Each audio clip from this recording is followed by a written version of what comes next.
ಮಾನ್ಯ ಸದಸ್ಯರೇ, ನಾನು ಹೇಳುವುದನ್ನು ಸ್ವಲ್ಪ ಅರ್ಥ ಮಾಡಿಕೊಳ್ಳಿ.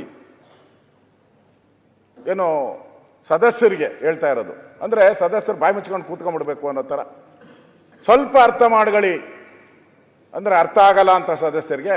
ಇಷ್ಟು ಹೇಳಿದ್ಮೇಲೆ ನಮ್ಮ ಸದಸ್ಯರು ಆಗಸ್ಟ್ವರೆಗೆ ಕ್ಲಿಯರ್ ಮಾಡಿದ್ದೇವೆ ಎಂದು ತಮಗೆ ಹೇಳ ಬಯಸುತ್ತೇವೆ. ಇಷ್ಟಾದ ಮೇಲೂ ತಾವು ರೂಲಿಂಗ್ ಕೊಟ್ಟ ಮೇಲೂ ರೂಲಿಂಗ್ಗೆ ನಮ್ಮ ಪ್ರಕಾರ ತಾವು ಆ ಸ್ಥಾನದಲ್ಲಿ ರೂಲಿಂಗ್ ಕೊಟ್ಟಿದ್ರ. ಇಷ್ಟಾದ ಮೇಲೂ ಕೂಡ ಸರ್ಕಾರ ಇದುವರೆಗೂ 3 ದಿನ ಆಯಿತು.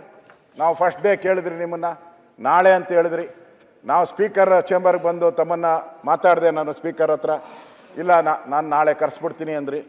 ನಾಳೆ ಹೋಯ್ತು, ತಿರ್ಗಿ ಮತ್ತೆ ಇವತ್ತು ಬಂತು, ಇವತ್ತೂ ಇಲ್ಲ, ಸದನಕ್ಕೆ ಬರ್ತಾ ಇಲ್ಲ. ನಮಗೆ ಇವಾಗ ಕೊಟ್ಟಿರೋ ಮಂತ್ರಿಗಳ ಉತ್ತರ ಅದು 5,000 ಕೋಟಿ ರೂಪಾಯಿ ಬೆಲೆ 5,000 ಕೋಟಿ ಅದು ಪ್ರತಿ ತಿಂಗಳಿಗೂ ಅದು 2,480 ಕೋಟಿ ಕೊಡಬೇಕು. 2,480 ಕೋಟಿ ಪ್ರತಿ ತಿಂಗಳು, ಅಂದಾಜು 5,000 ಕೋಟಿ. ಎಲ್ಲೋಯ್ತು ದುಡ್ಡು? ಯಾರಾದರೂ ತಾವು ಅಧ್ಯಕ್ಷರೇ, ಯಾರು ಈಗ ನಾನು ಹೇಳೋದು, ತಾವು ಮಂತ್ರಿ ಆಗಿರ್ತೀರ, ಸದನದಲ್ಲಿ ತಾವು ಸ್ಪೀಕರ್ ಆಗಿ ನಡೆಸಿರ್ತೀರ. ಈಗ ಜನವರಿ ಕೊಡ್ತೀರಾ, ಹಿಂದಿನ ಡಿಸೆಂಬರ್ ಕೊಡ್ತೀರಾ, ಜನವರಿ ಕೊಟ್ಬಿಡ್ತೀರಾ. ಜನವರಿ ಆದಮೇಲೆ ಡೈರೆಕ್ಟಾಗಿ ನೀವು ಏಪ್ರಿಲ್ಗೆ ಹೆಂಗೆ ಹೋಗ್ಬಿಡ್ತೀರಾ? ಯಾವ ಕಾನೂನು ಹೇಳಿ? ಇಂಥ ಕಾನೂನಲ್ಲಿ ಹಿಂಗೆ ಗ್ಯಾಪ್ ಕೊಟ್ಕೊಂಡು ಹೋಗ್ಬೋದು ಅಂತ ಯಾವುದಾದ್ರೂ ಇದೆಯಾ? ಆಶ್ಚರ್ಯ ಬೀಳ್ತಾರೆ ಎಲ್ಲರೂ. ನನಗೆ ರೂಲಿಂಗ್ ಪಾರ್ಟಿ ಸದಸ್ಯರು ಭಾಳ ಜನ ಸ್ನೇಹಿತರಿದ್ದಾರೆ. ಅವರು ಹೇಳಿದ್ರು, ಅಣ್ಣ ಅದು ಹೆಂಗಣ್ಣ ಅಂತ ನನ್ನೇ ಕೇಳ್ತಾರೆ. ನನಗೆ ಅರ್ಥ ಆಗಿಲ್ಲ ಅಂತ ನಾನು ಹೇಳಿದೆ. ಇದು ಹೆಂಗೆ ಸಾಧ್ಯನಾ? ಇದು ಒಂದು ಸರ್ಕಾರ ಎಷ್ಟು ಜನ IAS IPS ನಾವು ಓದಿ ಓದಿ ಓದಿ ಓದಿ ನಮ್ಮನ್ನು ತಲೆ ತಿಂದಾಕ್ತಾರೆ. ಈ IAS ಅವರು IPS ಅವರು ತಿಂತಾರೆ ಅಂದ್ರೆ ಅಷ್ಟು ತಲೆ ತಿಂತಾರೆ. ಇದ್ರಾಗ ತಲೆ ತಿನ್ನಕ್ಕೆ ಮಂತ್ರಿನ ತಲೆ ತಿನ್ನಕ್ಕಾಗಿಲ್ಲ ಅವ್ರ ಕೈಲಿ. ಹೇಳ್ಬೇಕಲ್ಲ.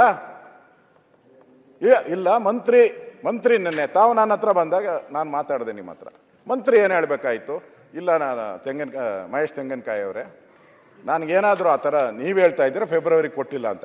ಮತ್ತೊಂದು ಸರಿ ನಾನು ಚೆಕ್ ಮಾಡಿಬಿಟ್ಟು ನಿಮಗೆ ಉತ್ತರ ಹೇಳ್ತೀನಿ ಅಂದರೆ ಮುಗ್ದೋಗಿತ್ತು ರೀ. ಸ್ವಲ್ಪ ಅರ್ಥ ಮಾಡ್ಕೊಳ್ರಿ ಅಂತ ಹೇಳಿದ್ರೆ ಏನರ್ಥ? ಅದರಿಂದ ತಾವು ಆ ಸ್ಥಾನದಲ್ಲಿ ಕೂತ್ಕೊಂಡು ರೂಲಿಂಗ್ ಕೊಟ್ಟಿದ್ದೀರಾ. ಈ ರೂಲಿಂಗಿಗೆ ತಾವು ರೂಲಿಂಗ್ ಏನು ಹೇಳ್ತೀರಾ ಹೇಳಬೇಕು. ಮತ್ತೆ ಮಂತ್ರಿಗಳು ತಪ್ಪು ಕೊಟ್ಟಿದ್ದಾರೆ, ಅವರು ಇದಕ್ಕೆ ಉತ್ತರ ಹೇಳಬೇಕು ಫಸ್ಟು. ಮತ್ತೆ ಅವರು ಇದಕ್ಕೆ ತಪ್ಪಾಗಿದ್ರೆ ತಾವು ಈಗ ಕೊಟ್ಟಿಲ್ಲ ಅಂದ್ರೆ ಫೆಬ್ರವರಿ ಮಾರ್ಚು ಅವ್ರು ಕ್ಷಮಾಪಣೆ ಕೇಳಬೇಕು. ಇಷ್ಟು ನನ್ನ ಆಗ್ರಹವನ್ನ ನಾನು ಮಾಡ್ತಾ ಇದ್ದೀನಿ. ರಾಜೀನಾಮೆ ಇಡೀ ರಾಜ್ಯಕ್ಕೆ, ಇಡೀ ನನಗೆ ಬೇಡ, ನನಗೆ ಕ್ಷಮಾಪಣೆ ಕೇಳಿದ್ರೆ ಏನು ಉಪಯೋಗ ಅಲ್ಲ. ಇಡೀ ರಾಜ್ಯದ ಗೃಹಲಕ್ಷ್ಮಿಗಳು ಯಾರಿದ್ದಾರೆ 1,24,000 ಅವ್ರಿಗೆ ಕ್ಷಮಾಪಣೆ ಕೇಳಿದ್ರೆ ಸಾಕು. ನನಗೇನು ಕೇಳೋದು ಬೇಕಾಗಿಲ್ಲ ಅದಂತ ಮಾತನ್ನು ಹೇಳ್ತೀನಿ. ಆಯ್ತು, ತಮ್ಮ ಆಸನ ಸ್ವೀಕರಿಸಿ ಮುಖ್ಯಮಂತ್ರಿ ಕ್ಲಾರಿಫಿಕೇಶನ್ ಕೊಡ್ತಾರೆ.